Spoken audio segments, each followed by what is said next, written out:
السلام علیکم ورحمۃ اللہ وبرکاتہ۔ سورہ المائدہ آیت نمبر 27۔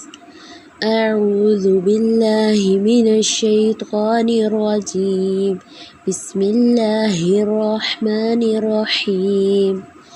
وَاتْلُ عَلَيْهِمْ نَبَأَ ابْنَيْ آدَمَ بِالْحَقِّ إِذْ قَرَّبَا قُرْبَانًا فَتُقُبِّلَ مِنْ أَحَدِهِمَا وَلَمْ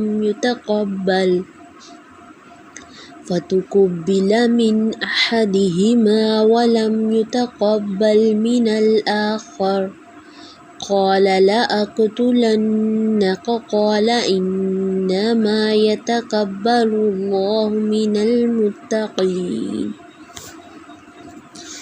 لفظی ترجمہ۔ وَاتْلُو اور پڑھیے، علیہم ان پر، نبأ خبر، ابنئی دو بیٹوں کی، آدم کے، بالحق ساتھ حق کے، اذ جب، قربا ان دونوں نے قربانی کی، قرباناً قربانی کرنا، فتقبلا تو وہ قبول کر لی گئی، من احدہما ان دونوں میں سے ایک سے، ولم اور نہ، یتقبل وہ قبول کی گئی، من الآخر دوسرے سے۔ قال کہا، لأقتلنک البتہ میں ضرور قتل کروں گا تجھے، قال کہا، انما بے شک، یتقبل قبول کرتا ہے، اللہ من المتقین متقی لوگوں سے۔ جی تو ہماری آیت نمبر 27 میں اللہ تعالیٰ آپ صلی اللہ علیہ وآلہ وسلم سے مخاطب ہو کے کہہ رہے ہیں، وَاتْلُ عَلَيْهِمْ نَبَأَ ابْنَيْ آدَمَ بِالْحَقِّ اور پڑھیے ان پر خبر دو بیٹوں کی آدم کے ساتھ حق کی، یعنی کہ حابیل اور قابیل کا واقعہ ان کے اوپر پڑھیں، یعنی کفار مکہ اور مشرکین مکہ کے سامنے، یعنی جنہیں آپ صلی اللہ علیہ وآلہ وسلم اسلام کی دعوت دے رہے ہیں۔ اللہ تعالیٰ کہہ رہے ہیں کہ حق کے ساتھ انہیں ان دونوں کا واقعہ سنائیں۔ اذ قربا قرباناً فتقبلا جب ان دونوں نے قربانی کی تو قبول کر لی گئی ان دونوں میں سے ایک سے، اور نہ وہ قبول کی گئی دوسرے سے۔ اللہ تعالیٰ فرما رہے ہیں کہ جب انہوں نے قربانی کی تو ان میں سے ایک کی قبول ہو گئی تھی اور دوسرے کی قبول نہیں ہوئی تھی۔ بعض روایت میں آتا ہے کہ اس دور میں ایسا ہوتا تھا کہ جس کی قربانی قبول ہو جاتی تھی تو آسمان سے آگ آتی تھی اور وہ اس قربانی کو کھا لیتی تھی، یہ اس چیز کی نشانی تھی کہ یہ قربانی قبول ہو گئی ہے۔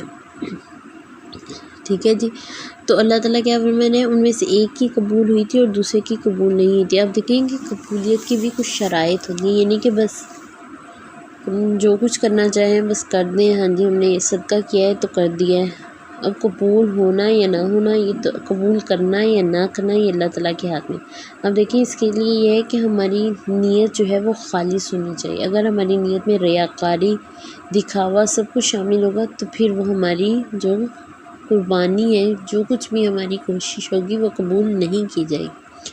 اور نمبر 2 یہ کہ جس چیز کی ہم قربانی کریں وہ جائز طریقے سے، حلال طریقے سے حاصل کی گئی ہو، ٹھیک ہے، پھر ہی قبولیت کے درجے کو پہنچے گی۔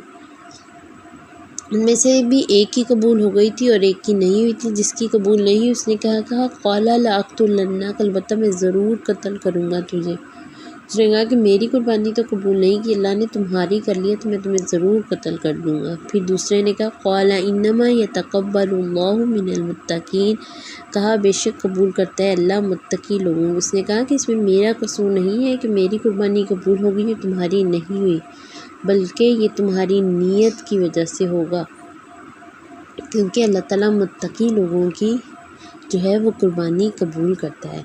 آج کا جو لیسن ہے، اس سے ہمارے لیے جو لیسن ہے وہ یہ ہے کہ ہم اگر اللہ تعالیٰ کے راستے میں کوئی بھی چیز دیتے ہیں، قربان کرتے ہیں، صدقہ کرتے ہیں، خیرات کرتے ہیں، کچھ بھی کرتے ہیں، تو سب سے پہلے ہم یہ دیکھیں کہ ہماری نیت خالص اللہ تعالیٰ کی رضا کے لیے یا دکھاوے کے لیے، اور جو چیز ہم اللہ کی راہ میں دے رہے ہیں وہ حرام طریقے سے تو نہیں حاصل کی گئی، حلال طریقے سے حاصل کی گئی ہے۔